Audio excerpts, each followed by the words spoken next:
कपड़े धोने वाली बहू। शादी के पहले से ही विभा को कपड़े धोने का बड़ा शौक था। कभी नल के नीचे तो कभी तालाब के पास। अरे मेरी नीली वाली लुंगी नहीं दिख रही है।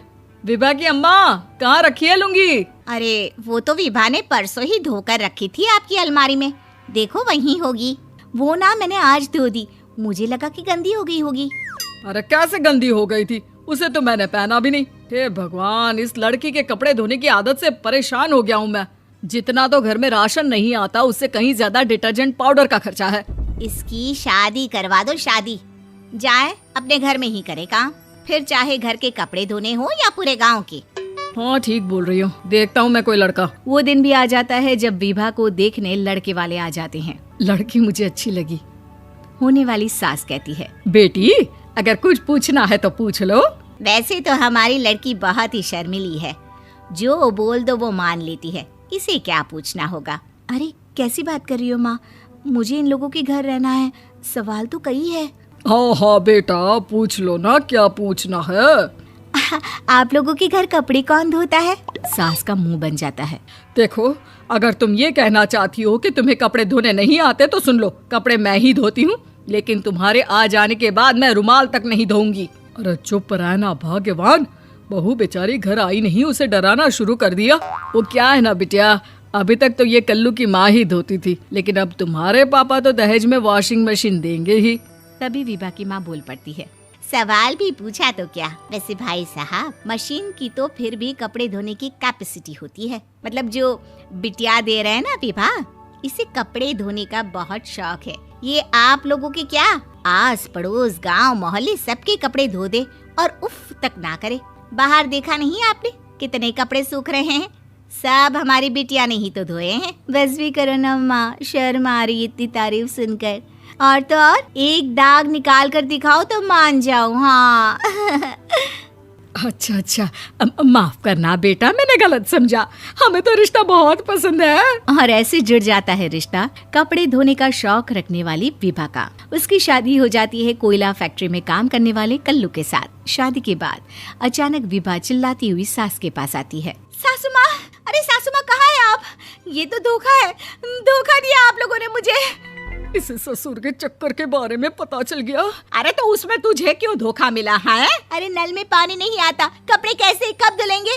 अच्छा, तू पानी नहीं आ रहा उसकी बात कर रही है। तो आपने क्या सोचा? कुछ नहीं। अच्छा, तेरी माँ ने कहा था कि कपड़े धोने का शौक है तुझे, याद आया मुझे। शौक बोलकर कपड़े धोने वाले मेरे जुनून को कम ना आके सासू माँ, कपड़ा धोना मेरा गुरूर है।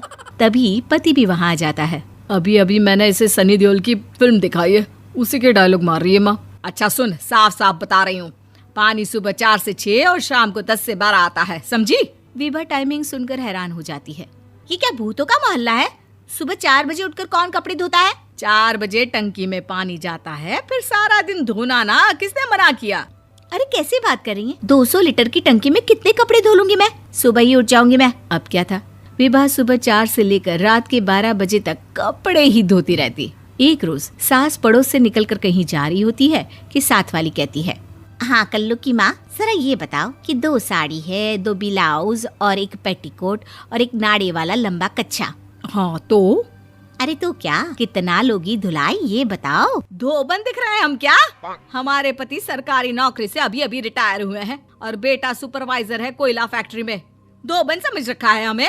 हाय रे कल्लू की अम्मा, माफ कर दो, वो तो मोहल्ले में यही सब बता रहे थे कि तुमने बहू को कपड़ा धुलवाने के काम में लगा दिया है। सास को पड़ोसन की बात सुनकर गुस्सा आ जाता है। वो घर पहुंचती है जहां घर के बाहर ही इतने सारे कपड़े सूख रहे होते हैं जितने कि किसी धोबन के घर पर। अरे ओ कल्लू की दुल्हन, बाहर निकल।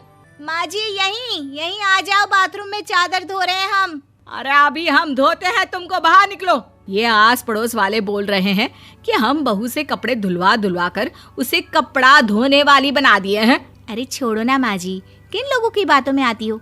आस पास के लोगों का तो काम ही होता है कि वो किसी तरह सास बहू को लड़ा दे। बहू सारे घर के कपड़े धोती है, ये क्या कम है? बोलिए। सास को भी लग जाता है कि वो बहू का ये सनकीपन नहीं छुड़वा सकती, इससे अच्छा है कि खुद ही चुप हो जाए। एक रोज सास और बहू मंदिर जाते हैं, जहाँ सास की साड़ी वहाँ खड़ी भीख मांगने वाली से मिलती है। माँ जी क्या बात है, आपकी साड़ी उस भिखारन से कितनी मिल रही है ना? हाँ हाँ, देखो तो दोनों की साड़ी मिल रही है। क्या बात है कल्लू की अम्मा, तुम खुद को तो अफसर की बीवी बताती हो और ऐसी सिंपल सी प्लेन साड़ी पहनकर घूमती हो। सिंपल और प्लेन नहीं है ये साड़ी। तो क्या सोने के धागे से फूल बने हैं? कुछ भी सासू माँ, कुछ भी। हाँ, बने थे इस साड़ी में सोने के धागे से फूल। मेरे पति लेकर आए थे मद्रास से स्पेशली मेरे लिए 10,000 की। ताहे भाई साहब इस भिखारन के लिए भी सेम टू सेम साड़ी लेकर आए होंगे 10,000 की। सास उस वक्त कुछ नहीं कहती, लेकिन बहू के साथ घर आती है और अलमारी से एल्बम निकाल कर लाती है। ये साड़ी देख रही है, ये वही साड़ी है जिसे मैंने अभी पहना था। इस साड़ी में ये जो चमकदार फूल दिख रहे हैं ना, ये सोने के धागों से काढ़े गए हैं। लेकिन तू लोकल वॉशिंग मशीन ब्रश से घिस घिस कर सारे फूलों को निकाल कर साड़ी प्लेन कर दी। मुझे माफ कर दीजिए सासू माँ। और तो और, जब मैंने तुझे तेरी गलती के लिए कुछ नहीं कहा, लेकिन तूने तो सबके सामने मेरा मजाक ही बना दिया। क्यों? बहू को समझ में आ जाता है कि अब से उसका कपड़े धोना बंद।